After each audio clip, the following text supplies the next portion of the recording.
Okay, now let us start drawing state diagram for 0 1 0 sequence है. Step number 1 state diagram. State diagram बनाउँदाखेरि पहिलाको जस्तो छैन, यो अलिकति फरक छ. अब के गर्ने भन्दाखेरि चाहिँ मैले स्क्रिन अगाडि बस्दाखेरि पेपर र पेन्सिल लिएर अगाडि बस्ने है. मलाई प्र्याक्टिस गर्दै गर्दाखेरि माइन्डमा अलिक सजिलै जान्छ, किनभने यो भनेको प्र्याक्टिस गरेर याद हुने कुरा हो, प्र्याक्टिस गरेर जानिने कुरा हो. अलिकति बुझिन्छ प्र्याक्टिस गर्दै गयो भने है. मैले यहाँ जसरी गर्छु तिमीले त्यसरी नै फलो गर्नु पर्यो. Okay, so now let's start. Okay, अब स्टार्ट गर्नुभन्दा अगाडि हामी एउटा बेसिक कभर गर्छौँ. फेरि त्यो बेसिक भनेको सब सिक्वेन्स. मैले अलिकति आफ्नो पहिलाको स्टाइल अलिकति छोडेर यतातिर यो बुझाउन सजिलो हुन्छ मेरो छोटो भिडियोमा कभरअप गर्न सजिलो हुन्छ मेरो चाँडै क्विक कभरअपको लागि मैले यो वेलाई फलो गर्न जाँदैछु. ठिक छ. सो एउटा अब यो वेलाई फलो गर्दाखेरि एउटा सानो टर्मलाई बुझौँ. यो टर्म भनेको मैले आफै निकालेको टर्म हो है, तिमीलाई सजिलो हुन्छ भनेर. सो एउटा सब सिक्वेन्स भन्ने जुन टर्म छ यसलाई बुझौँ. सब सिक्वेन्स भनेको के हो त? Portion of a sequence that starts from very beginning. एकदमै बिगिनिङबाट स्टार्ट हुने सिक्वेन्सको पोर्सनलाई के भनिन्छ त?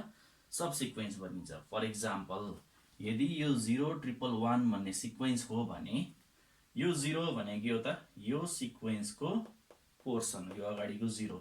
ठिक छ. यो सिक्वेन्सको पोर्सन हो. ठिक छ. सिक्वेन्स भित्रको एउटा बिट सिक्वेन्स हो जुन चाहिँ के छ त? सुरु नैबाट स्टार्ट भइरहेछ. That is why this is sub sequence. Next 0 1 0 1 भनेको पनि के हो त? यो सिक्वेन्स भित्रको सिक्वेन्स हो अनि यो एकदमै बिगिनिङबाट स्टार्ट हुन्छ. So 0 1 is also a sub sequence.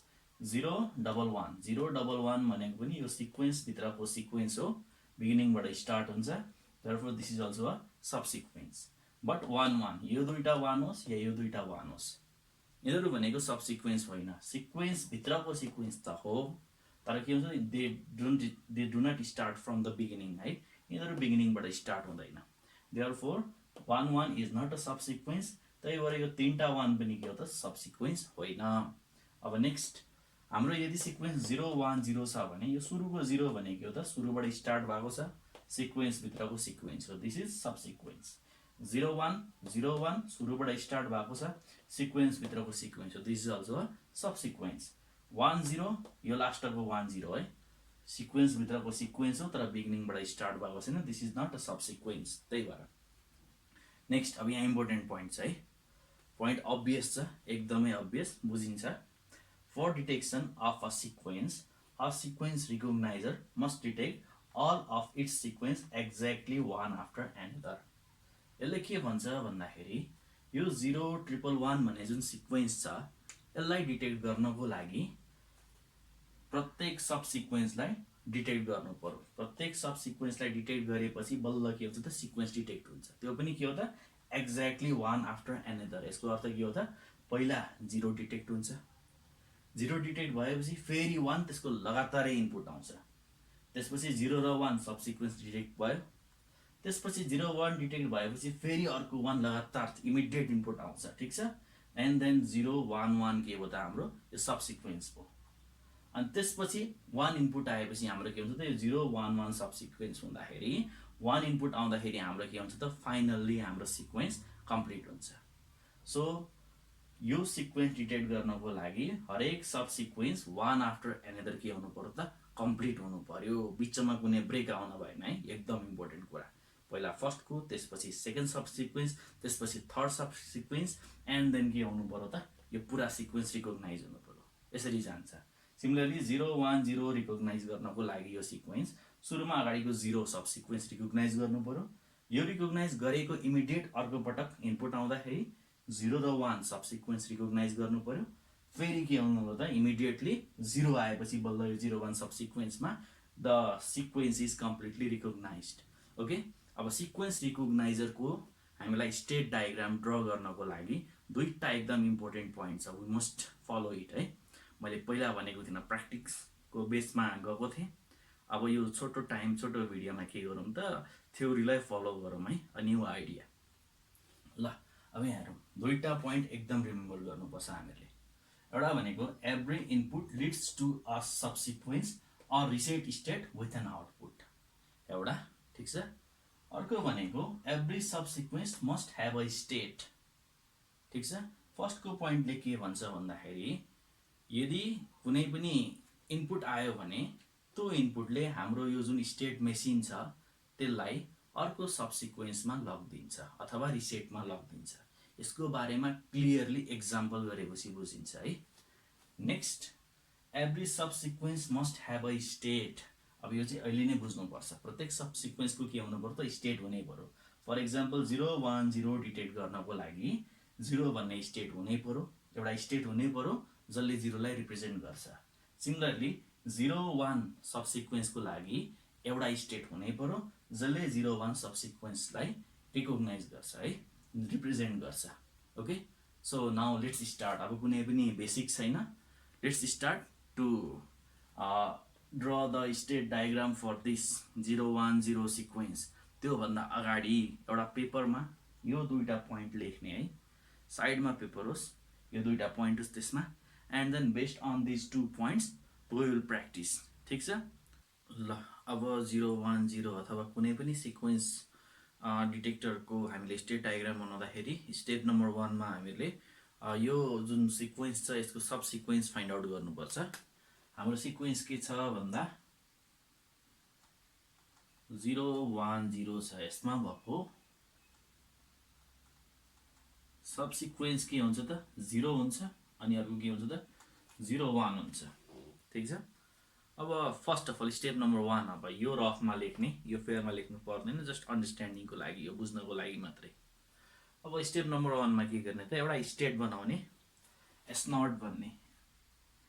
So यो S0 भन्ने एउटा स्टेट हो जसलाई के भनिन्छ त रिसेट भनिन्छ। यसको अर्थ भने के हो भन्दाखेरि जब हामीले यो स्टेट मेसिनलाई अन गर्छौं त्यतिखेर यसले कुनै पनि इनपुट रिसिभ गरेको हुँदैन, त्यतिखेर यसले कुनै पनि सिक्वेन्स देखेको हुँदैन अर्को भाषामा भन्दाखेरि है। सो यो S0 भन्ने स्टेट भने के हो त नो सब सिक्वेन्स सिन। नो सब सिक्वेन्स सिन भनेको यो स्टार्ट हुने बित्तिकै कुनै पनि इनपुट आएको हुँदैन, कुनै पनि सब सिक्वेन्स देखेको हुँदैन, अथवा नमिल्ने इनपुट आयो, कुनै पनि सब सिक्वेन्स मिलेको छैन, त्यतिखेर यस्तो स्टेटलाई के भनिन्छ त reset state. It hasn't seen any sub sequences यिनीहरुमा। ठिक छ। अब यो जुन S0 भन्ने स्टेट छ, अब के हुन्छ त यसमा यो स्टेटमा इनपुट आउन थाल्छ, एकछिन पछाडि मेसिन अन भयो, रिसेट स्टेटमा छ, now it starts receiving input है। अब यहाँ एउटा पोइन्ट कन्सिडर गरौँ, यो दुईटा पोइन्टको मैले यहाँ समरी लेखिदिएको छु, जस्ट यो अल्गोरिदमलाई फलो गर्ने, जस्ट यो रुललाई फलो गर्ने। यदि इनपुट आयो भने on arrival of input if subsequence is created, input आउँदाखेरि कुनै स्टेटमा, कुनै पनि स्टेटमा इनपुट आउँदाखेरि यदि सबसिक्वेन्स क्रिएट हुन्छ भने then go to the state representing the subsequence. Input आयो, सबसिक्वेन्स बन्यो, अनि हामीले के गर्नु पर्यो त जुन स्टेटमा इनपुट आयो त्यहाँबाट अर्को स्टेटमा जानु पर्यो, सबसिक्वेन्स रिप्रेजेन्ट गर्ने स्टेटमा जानु पर्यो। तर यदि सबसिक्वेन्स बनेन भने कहाँ जानु पर्यो त रिसेटमा जानु पर्यो। यसलाई याद राख्ने, यो रुललाई। सबसिक्वेन्स बन्यो भने त्यो सबसिक्वेन्स रिप्रेजेन्ट गर्ने स्टेटमा जानु पर्यो, बनेन भने कहाँ जानु पर्यो त रिसेटमा जानु पर्यो। जस्ट यही एउटा रुल हो। Okay, now let's come to this one. सुरुमा S0 रिसेट स्टेटमा छ, यसमा 1 इनपुट आयो अरे, सुरुमै 1 इनपुट आयो, रिसेटमा कुनै सबसिक्वेन्स देखेको छैन, सुरुमै 1 इनपुट आयो अरे। सुरुमै 1 आयो भने एउटा कमन सेन्स हो है, सुरुमै 1 आयो भने त सुरुको 1 के सबसिक्वेन्स हो त होइन, सुरुको 0 भनेको पो सबसिक्वेन्स हो त है। त्यही भएर 1 आयो, सबसिक्वेन्स बनेन, otherwise go to reset. Reset भनेको त यही S0। सो S0 स्टेटमा हुँदाखेरि 1 इनपुट आयो भने के गर्ने त 0 आउटपुट दिएर रिसेटमै जाने, यसले भन्छ, अदरवाइज गो टु रिसेट। यो स्टेटमा 1 इनपुट आयो भने सबसिक्वेन्स हुँदैन, कहाँ जानु पर्यो रिसेटमा जानु पर्यो। 0 इनपुट आयो भने सुरुमै 0 आयो, सबसिक्वेन्स बन्यो, सुरुको 0 बन्यो। सो यदि सबसिक्वेन्स आयो भने के हुन्छ त then go to the state representing the subsequence. So 0 आयो भने go to the state representing the subsequence. कुन स्टेटमा जानु पर्यो त S1 मा।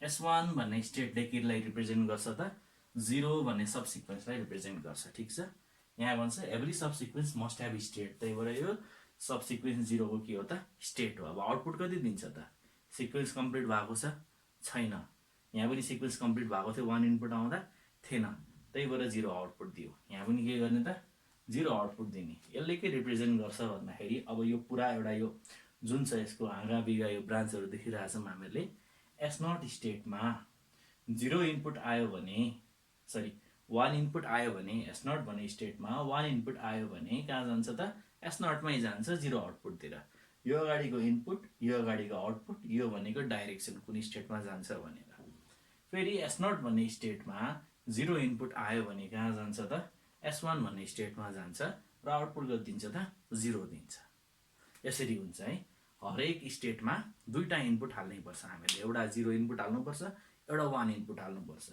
0 इनपुट हाल्दा कहाँ जान्छ 1 इनपुट हाल्दा कहाँ जान्छ हरेक स्टेटमा यस्तै गर्ने है ओके अब S1 भन्ने स्टेटमा पनि S0 जसरी नै एकपटक 0 हाल्नु पर्यो अर्को पटक 1 हाल्नु पर्यो अथवा सुरुमा 1 पछि 0 जे गरे पनि हुन्छ है ल S1 भन्ने स्टेट भनेको अहिले के हो त 0 यो 0 स्टेटमा मानौ 0 नै इनपुट आयो रे इनपुट कति आयो त 0 सो हाम्रो यो दुईटा 0 मिलेर हाम्रो सिक्वेन्स के भन्छ त 0 0 भन्छ S1 भन्ने स्टेटमा 0 इनपुट आयो भने यो S1 को 0 यो इनपुट आएको 0 ठीक छ यो इनपुट आएको यो 0 यो भनेको S1 को 0 के भनौँ त 0 0 भनौँ यो 0 0 सब सिक्वेन्स हुन सक्छ कि सक्दैन यसलाई चेक गर्ने यहाँ हेरौँ त यो लास्टको 0 पछाडि 1 र 0 आयो भने यो पुरा सिक्वेन्स कम्प्लिट हुन्छ त्यही भएर यो 0 पछाडिको 0 लाई पनि के भन्न मिल्छ त सब सिक्वेन्स भन्न मिल्छ किनभने यो 0 यहाँले सिक्वेन्स कम्प्लिट गरेको छ यस पछाडि सिक्वेन्स कम्प्लिट हुन्छ देयरफोर 0 इनपुट आयो भने S1 मा sub sequence is created then go to the state representing the sub sequence कुन स्टेटमा जानु पर्यो त कुन सब सिक्वेन्स रिप्रेजेन्ट गर्ने 0 सब सिक्वेन्स रिप्रेजेन्ट गर्ने स्टेटमा जानु पर्यो त्यो स्टेट भनेको कुन हो त S1 हो सो 0 इनपुट आयो भने 0 आउटपुट दिएर कहाँ जान्छ त S1 मा जान्छ अब S1 मा 0 इनपुट को लागि हेर्यौं अब कुन इनपुट हाल्नु पर्यो त 1 इनपुट हाल्नु पर्यो 1 इनपुट हाल्दाखेरि अब यहाँ हेर हाम्रो सिक्वेन्स के हुन्छ त S1 मा 1 इनपुट हाल्दाखेरि 0 1 हुन्छ यो 0 1 भनेको सब सिक्वेन्स हो त हो सब सिक्वेन्स भयो भने के गर्ने त then go to the state representing the sub sequence हो then we have to go to the state that represents the sub sequence S2 भनेको स्टेट हो दैट रिप्रेजेन्ट्स 0 1 सब सिक्वेन्स ठीक छ अब यहाँ हेरौँ यहाँ के लेख्नु पर्यो त कति इनपुट आयो भने 1 इनपुट आयो भने 0 आउटपुट दिएर कहाँ पुग्छ त S2 मा पुग्छ नेक्स्ट S2 भन्ने स्टेटले कुन सब सिक्वेन्सलाई रिप्रेजेन्ट गरिरहेछ 0 र 1 जसरी यसमा 0 1 इनपुट हाल्यौं चेक गर्यौं जसरी यसमा 0 1 इनपुट हालेर चेक गरौँ त्यसरी नै यसमा पनि के गर्नुपर्छ त 0 र 1 इनपुट हालेर यसरी नै चेक गर्नुपर्छ कहाँ पुग्छ भनेर अनि त्यही अनुसारले ड्रा गर्नुपर्छ हामीले सो S2 भनेको 0 1 0 1 जुन स्टेट छ यो जुन सिक्वेन्स छ S2 स्टेटको यसमा 1 आयो रे ल 0 1 S2 भनेको 0 1 स्टेट यसमा 1 इनपुट आयो रे 1 इनपुट आएपछि हाम्रो सिक्वेन्स भनेको कति हुन्छ त 0 1 1 हुन्छ यो 0 1 1 भनेको सब सिक्वेन्स हो कुनै सब सिक्वेन्स बन्छ यसबाट यो लास्टको 1 बाट सब सिक्वेन्स बन्छ यो दुईटा 1 बाट सब सिक्वेन्स बन्छ बन्दैन यो लास्टबाट मात्रै चेक गर्ने सब सिक्वेन्स यो लास्टको बिटबाट सो यहाँबाट कुनै पनि यिनीहरु सब सिक्वेन्स बन्दैन लास्टदेखि यसो सिरियली हेर्दाखेरि सो सब सिक्वेन्स बनेन भने के गर्नु पर्यो त रिसेटमा जानु पर्यो these are not the sub sequence है यो 0 1 1 मा कुनै पनि सब सिक्वेन्स हुन सक्दैन सो S2 मा कति आयो भने त 1 आयो भने कहाँ जानु पर्यो त 0 आउटपुट दिएर रिसेटमा जानु हो अदरवाइज गो टु रिसेट भनेको छ है सब सिक्वेन्स बनेन भने तर 0 1 स्टेटमा 0 आउटपुट आयो सरी 0 इनपुट आयो भने हाम्रो सिक्वेन्स के हुन्छ त 0 1 0 हामीलाई चाहिएकै सिक्वेन्स बन्छ 0 आयो भने S2 भन्ने स्टेटमा हामीलाई चाहिएको सिक्वेन्स बन्यो, चाहिएको सिक्वेन्स बनेपछि आउटपुट कति हुन्छ त हाम्रो 1 हुन्छ। सिक्वेन्स कम्प्लिट भयो 0 1 0। अब कहाँ जान्छ भन्ने कुरा हो। सो हाम्रो 0 1 स्टेटमा 0 इनपुट आयो भने S2 भनेको 0 1 स्टेट, यसमा 0 इनपुट आयो भने हाम्रो पुरा सिक्वेन्स के हुन्छ त 0 1 0 हुन्छ। यो 0 1 0 सिक्वेन्स अब यहाँ हेरौँ, यसबाट कुनै सब सिक्वेन्स बन्छ कि बन्दैन? ओभरल्यापिङ हो।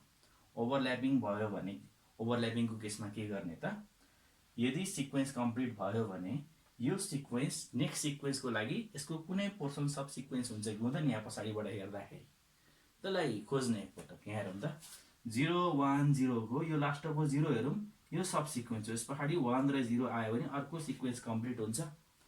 सो 0 1 0 स्टेट कम्प्लिट भएपछि यो जुन 0 आउँछ, यो 0 पनि के हो त नेक्स्ट सिक्वेन्सको लागि के हो त सब सिक्वेन्स हो। सो सब सिक्वेन्स क्रिएट भएको छ। कहाँ जानु पर्यो त? Go to the state representing the sub sequence. Subsequence के हो त 0। 0 लाई रिप्रेजेन्ट गर्ने स्टेट कुन हो त S1। सो यो कहाँ जान्छ त हाम्रो S1 मा जान्छ। So this is how. अब सिक्वेन्स कम्प्लिट भएपछि वी हेभ कम्प्लिटेड। यसमा पनि दुईटा 0 1 इनपुट हेर्यौँ, यसमा पनि दुईटा 0 1 इनपुट हेर्यौँ, यसमा पनि दुईटै 0 1 इनपुट हेर्यौँ र अल्टिमेटली यहाँ हाम्रो के हो त यो स्टेट डायग्राम पनि कम्प्लिट भयो। सिक्वेन्स कम्प्लिट भएपछि स्टेट डायग्राम कम्प्लिट हुन्छ। यहाँ मैले स्टेट कम्प्लिट गरेपछि के हो त हाम्रो स्टेट डायग्राम कम्प्लिट भयो। हरेक नोडमा हरेक स्टेटमा के गर्नु पर्यो त दुईटै इनपुट चेक गर्नु पर्यो। 0 को लागि पनि 1 को लागि पनि we have to draw arrows है, यो विचार गर्ने। ल अब this is how you draw state diagram. अब मेन थिङ टु रिमेम्बर है, म फेरि रिक्याप गर्दैछु अहिलेसम्म के पढ्यो भनेर। अहिलेसम्म यहाँ यतिमा मैले के गरेँ भनेर जस्ट स्टेप भन्दैछु 1 by 1। स्टेप नम्बर 1 रिसेट बनाउने। सुरुमा रिसेटमा 1 भयो भने कहाँ जान्छ, 0 भयो भने कहाँ जान्छ, त्यो अनुसारले एरो बनाउने डिपेन्डिङ अपन दिस रुल। त्यसपछि नेक्स्ट स्टेटमा जान्छ, यो स्टेटमा पनि 1 भयो भने कहाँ जान्छ, 0 भयो भने कहाँ जान्छ। त्यसपछि फेरि अर्को स्टेट आउला, 1 भयो भने कहाँ जान्छ, 0 भयो भने कहाँ जान्छ। त्यसरी नै जबसम्म सिक्वेन्स कम्प्लिट हुँदैन त्यहाँसम्मको स्टेटको सबै 0 र 1 इनपुट हालेर we have to draw this type of state diagram. अनि बल्ल हाम्रो के हुन्छ त स्टेट डायग्राम सकिन्छ। ओके।